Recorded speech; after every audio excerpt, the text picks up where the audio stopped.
I'm Trent England with Save Our States. This is another episode of our Six Questions podcast, and I'm really glad to be joined by investigative reporter, former congressional candidate Matthew Foldi. Matt, good morning. Hey, great to be with you guys. With Biden inflation, I thought we'd actually have seven questions, but we can keep it to six. It's no problem with me. That's right. That's right. If he sticks around too long, we'll be down at like 3 or 4 questions. Well, yeah, that too. So let's jump right into it. You're a young guy. You're in your 20s. You've already had a great career in journalism and politics. You were the youngest elected official in Chicago. Where did all that interest come from? I mean, I think, I'm sure there are a lot of folks who watch this who think, we need more young people in politics. Well, like, you are one of the answers to that. Like, how did that happen? Well, I mean, I am a huge nerd. I think back, I already was getting very involved in politics here in Maryland back in high school. And I was sort of the only person really in the Montgomery County, Maryland, where I'm from, our county party. I was always, the youngest person in any room that we were doing, whether it be door knocking, phone banking, events, whatever. I'd be the youngest person there by, a healthy margin. And unfortunately, that was true statewide as well. So I kept getting all of these Young Republican of the Year awards in my county here and statewide, not necessarily because of how great I am, but unfortunately because there wasn't that much competition. So I totally agree. We need way more young people in politics here in Maryland and across the country.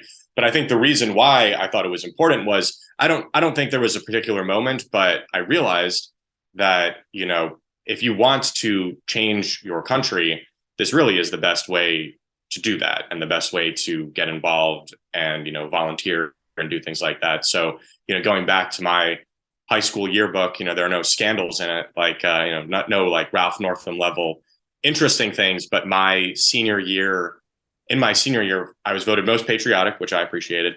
And my senior year quote was a quote from Pericles, which was, just because you don't take an interest in politics doesn't mean politics won't take an interest in you.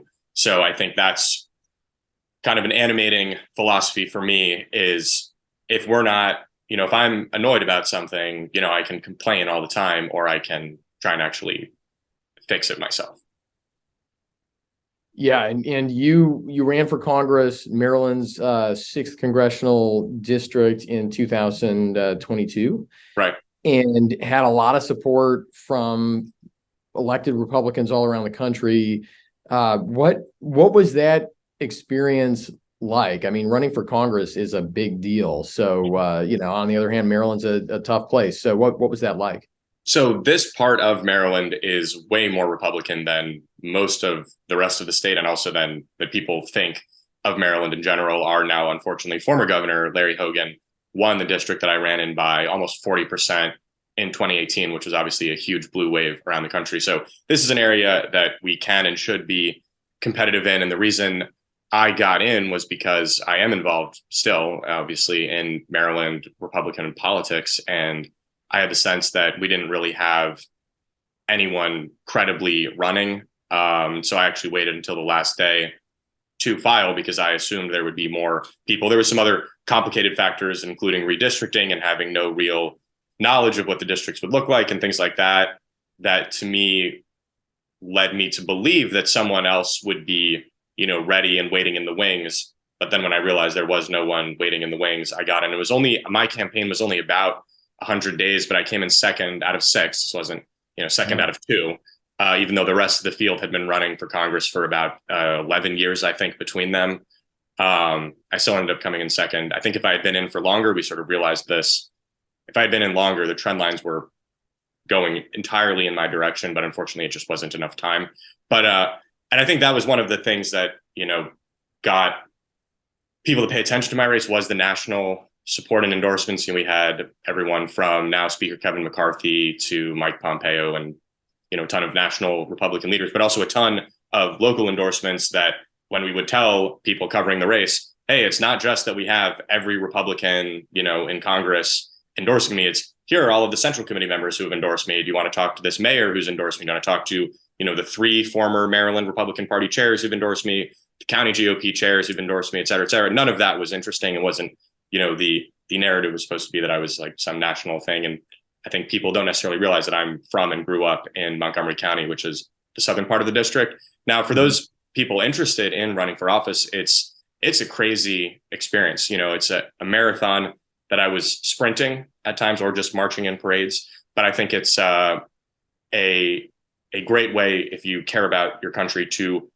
get involved, is to do it yourself. However, there are a ton of ways that you can get involved in your party, your community, your country, et cetera, that don't require actually going out and running for office. I think sometimes a lot of people think that that's the biggest way to make a change, but I know from my work in journalism that a lot of people who make some of the biggest changes in our country are either totally behind the scenes operators or people who simply help steer the ship of state for the people who are in elected office themselves. But I would say if people are looking at running, make sure you're all in. You don't want to, you can't, this is a thing you can't really take back once you start doing it, right? So if you have a solid support group with your family and friends, and you think that you can win and would do a good job, it's something to definitely strongly consider. If not, even if you don't ultimately end up,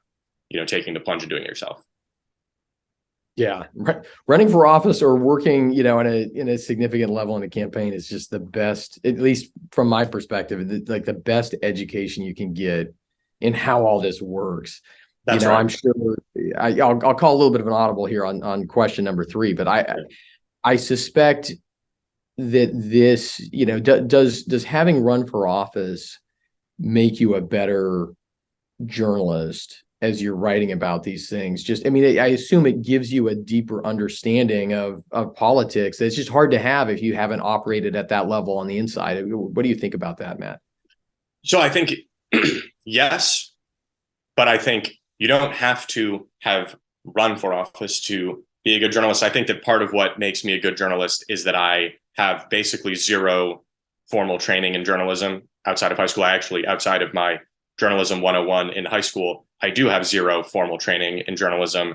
And instead, what I have is, now several cycles of working at the highest levels of statewide, of US House super PACs, things like that, that give me a totally different perspective when I sit down to do my journalism.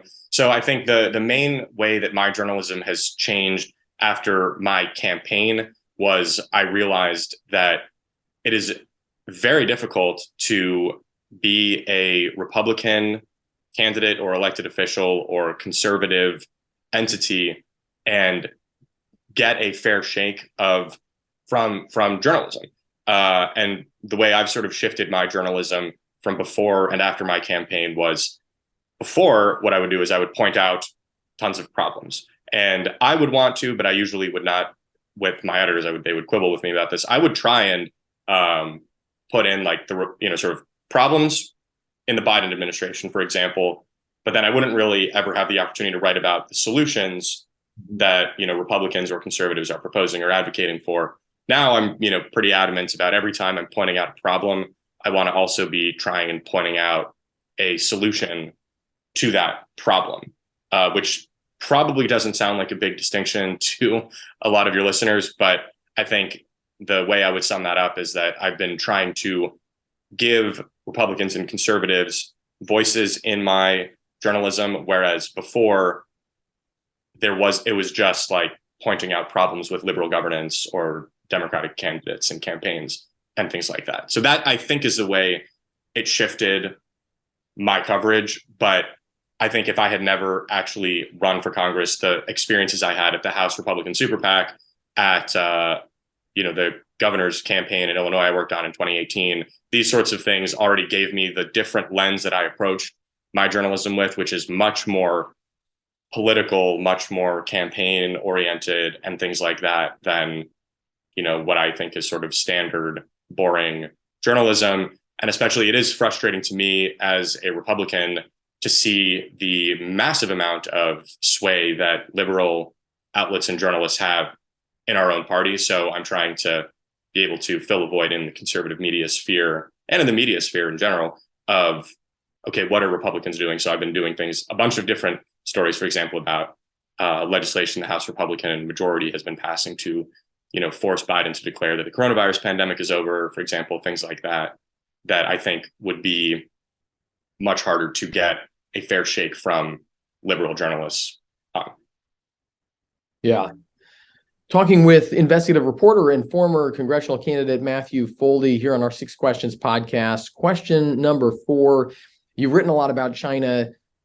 Chinese spy balloons are sucking up all the oxygen in the media world at the moment, or at least a lot of it. What do you make of all this and our increasingly volatile relationship with China?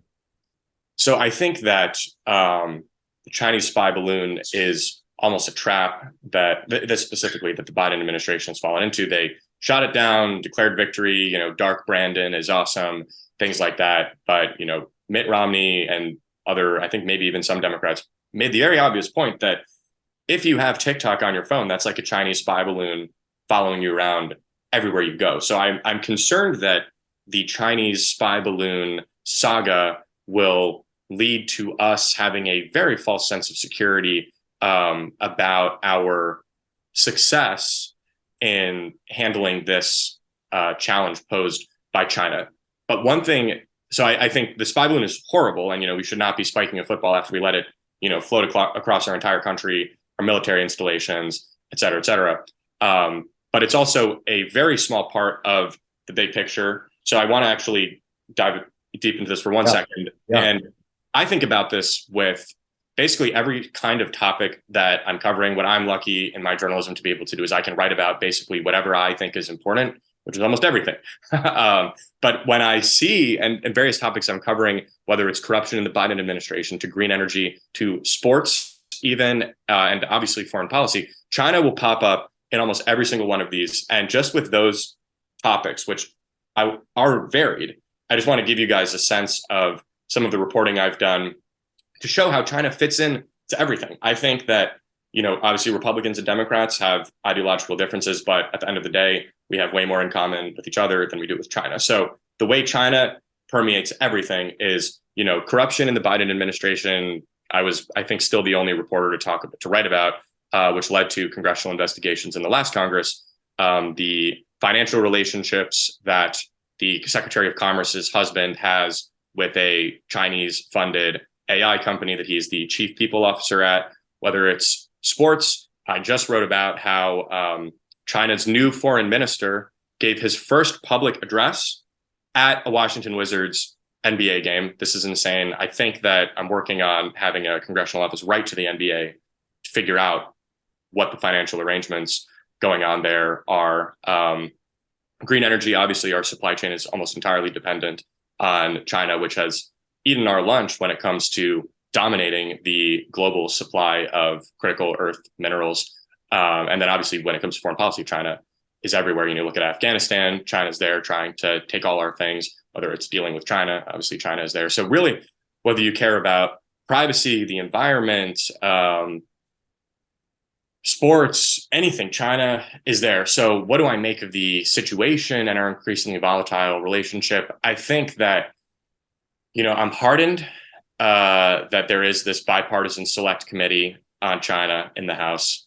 I think that I'd like to be wrong here, but I think this will be addressing some of the more surface level problems as opposed to some of the deeper problems, because I think confronting, for example, China's role in the green energy supply chain is something that undermines the entire point of the green energy movement, which is, theoretically clean energy, but it's all being mined by China in like some of the most environmentally noxious ways in world history. I think that I was talking about this with one of the House Republican offices on this week. And the first thing to do is make sure that the American people are aware. We're seeing increasing awareness that TikTok is Chinese spyware. I think we're seeing that way more now. It's very possible we might actually ban this. I think that's also just, sort of window dressing, but would be a very important move to do this. And the other main point that we see this with their business dealings in Africa, but also in America, that any gift or any contract or any whatever with China is never going to be worth it. They will always stab you in the back. There will either be fine print that they can point to, or they're just going to do it anyway. And so we should be very suspect of anything with them, in our global supply chain, being reliant on them. We had 2 years of coronavirus and PPEs being made in China. We should learn from this and realize that we can't, be dependent on them to the way that we are now. And that'll require a lot of really a full country effort of moving things back here, moving things to different allies, and hopefully moving them back here after. But we have to be clear-eyed about this. It's by far the biggest threat we're facing right now. Yeah. So question number 5, another set of issues, domestic issues. Yeah. Obviously, at Save Our States, we defend the Electoral College. That's our primary mission. And it's a tough sell with young Americans who are often just reflexively opposed to, not just the Electoral College, but things like the filibuster. Sometimes they certainly don't like the Supreme Court when it's perceived as, doing things that they don't like. How do we make the case to young Americans that these constitutional structures are valid and really essential to the perpetuation of our country?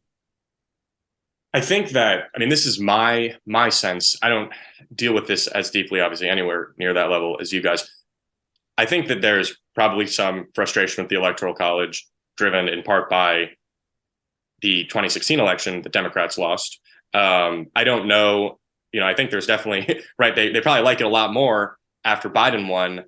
But the filibuster, I think, is, something that they definitely, have multi-million-dollar ad campaigns against, even though this is a thing that normal people don't care about. I think a lot of the battles in DC are over things that people don't care about in their normal lives. A lot of the speakers race stuff. There was some chaos, obviously, last month with getting the ultimate obvious result that was always going to happen to Speaker Kevin McCarthy. And his detractors were fighting for changes that, for the most part, I don't think anyone outside of Congress cares about in the slightest. And I think that the left's fixation on things like abolishing the filibuster and abolishing the Electoral College have no bearing in reality with things that any normal person is concerned about. Now, how do we get them to appreciate these things? That's why obviously you guys are around. I think this is, another sort of nerd answer, but I think that one of the biggest and most effective ways of having basically all age and all racial and any demographics look at our founding era positively was, of course, Hamilton, which I love. I think that it was probably the first time that history was really cool since Schoolhouse Rock. I don't know if Schoolhouse Rock is cool. I thought it was cool, but again, I'm a huge nerd. So being able to explain how things that, seem like they happen so far away are actually still incredibly relevant today in cool ways. Like maybe you guys could, roll out the next musical on the Electoral College. But I think that explaining why this exists, because, let's be honest, this is not a system that makes sense if you were, constructing a new country. All right, you're going to vote for someone who votes for someone who votes for someone. But there is a ton of wisdom that, we don't necessarily get because we were not in that crazy era of founding our country. And I think that part of being conservative is acknowledging that you don't know everything. I wish that more journalists would do this, but then again, most are not conservative. So looking at why was this created and what is the wisdom of keeping this going forward? I think that because it's something that is so unique to America, it is incumbent on defenders of it to explain why this still has relevance. This goes with the Electoral College. This goes with the filibuster. This goes with a lot of these procedures that, people don't normally think about. And I was thinking about this from a Maryland perspective. Obviously they're pushing the National Popular Vote Compact.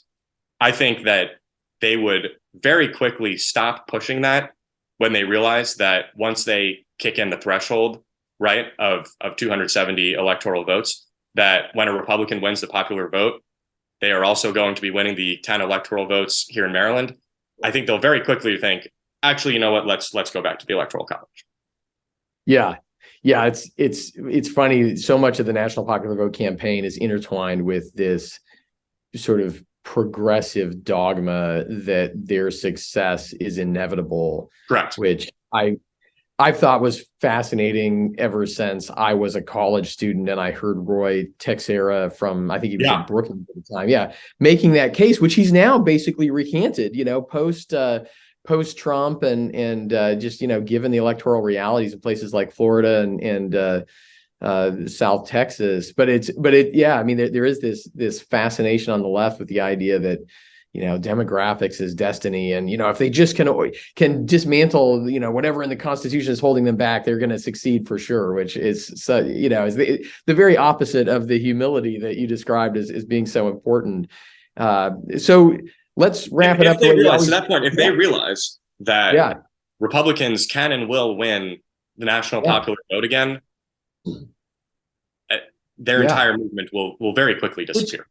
I mean, the last midterm showed, at least in a midterm election, that is entirely possible. So, am I off base here in saying that? I just feel like this kind of undermines their entire goal, which is, I mean, this is unfortunately the goal of much of the left, which is to basically make it illegal for Republicans to win elections. Is there no recognition, in what you deal with them of, oh, hey, like maybe we will, right? I mean, the point is, correct me if I'm wrong here, but if the Republican wins if let's say the National Popular Vote Compact kicks in with just Democratic states, right, that consistently vote Democratic on a presidential election, and a Republican wins the popular vote, they will have a Reagan-esque landslide in the Electoral College. Is that correct?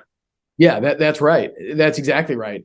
And there's actually, I was talking last week with a Democratic state legislator in Minnesota who he did recognize that, and he does oppose the National Popular Vote Compact on, basically those grounds. Right. I mean, the crazy thing is, the folks who push it concoct all of these different counterfactual scenarios and sort of answer one with another, even though they don't correspond with each other, which to me suggests, I think there is just an agenda to break down checks and balances, which I think comes from an assumption that, it's kind of Rousseau, right? Man is born free, but is everywhere in chains. It's like at some point, if we break enough of it apart, then our side will always win. And I think you've got folks on the progressive side who really believe that.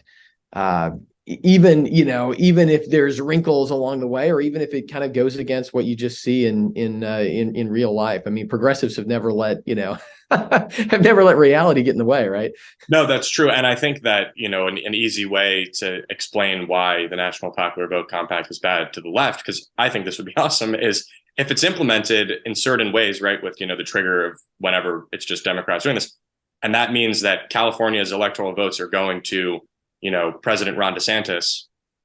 I think that will very quickly eliminate California, New York, New Jersey. These states are now, they will be casting their electoral votes for the Republican.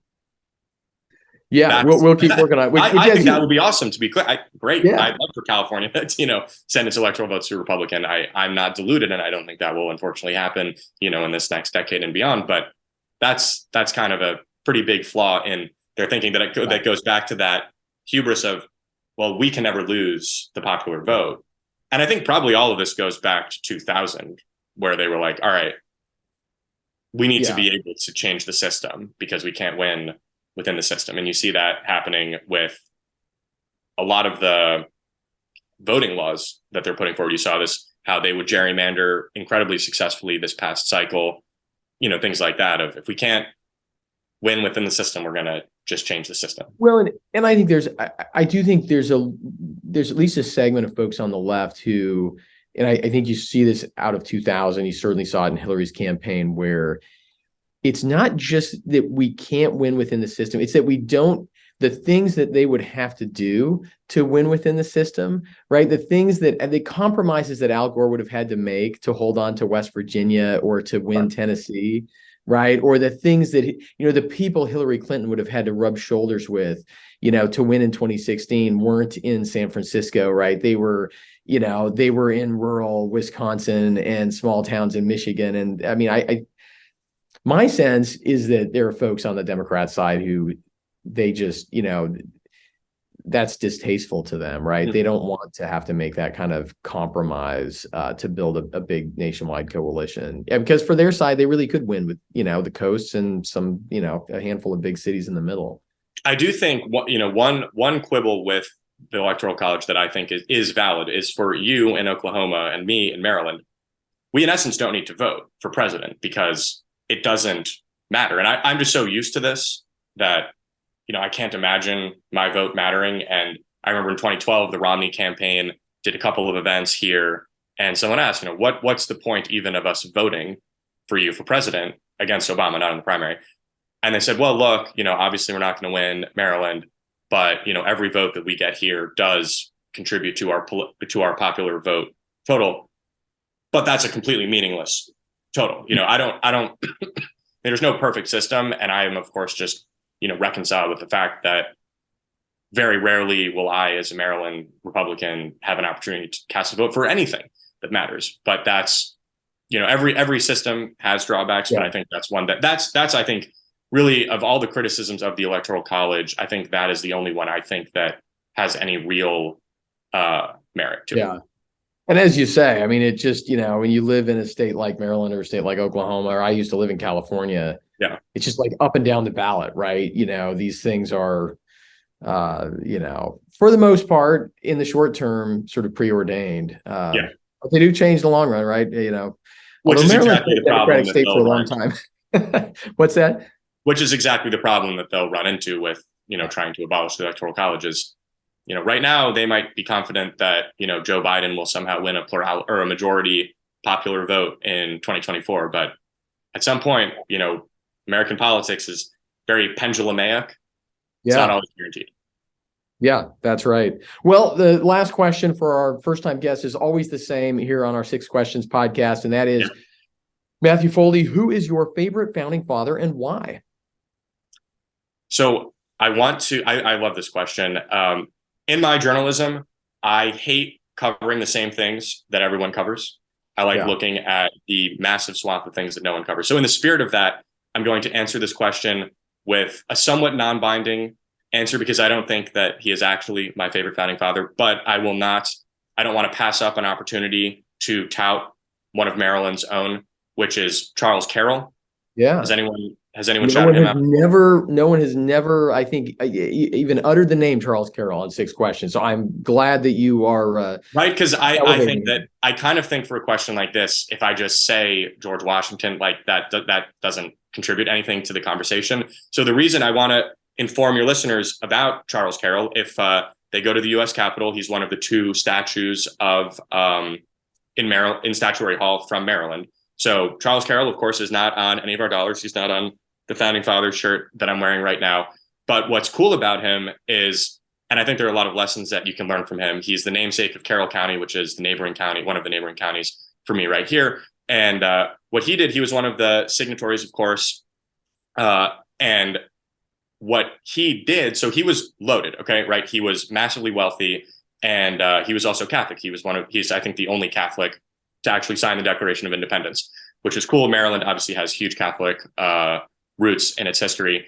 And what he did was he wrote Charles Carroll on the Declaration of Independence. And then there were a ton of Charles Carrolls at the time. It's like John Smith. So I think the legend is they were motivated by anti-Catholic prejudice. They said, well, you're not actually risking anything, right? Because, when you were signing the Declaration of Independence, you were committing treason against King George. And there are a million Charles Carrolls. So, you issue a warrant for, right? That's why John Hancock wrote his big, So then he wrote Charles Carroll, and then he walked back and then added of Carrollton. So it was like, come at me. And I think that, that spirit of bravery obviously animated everyone who did sign the Declaration of Independence, because if we didn't win, they'd all be, publicly executed.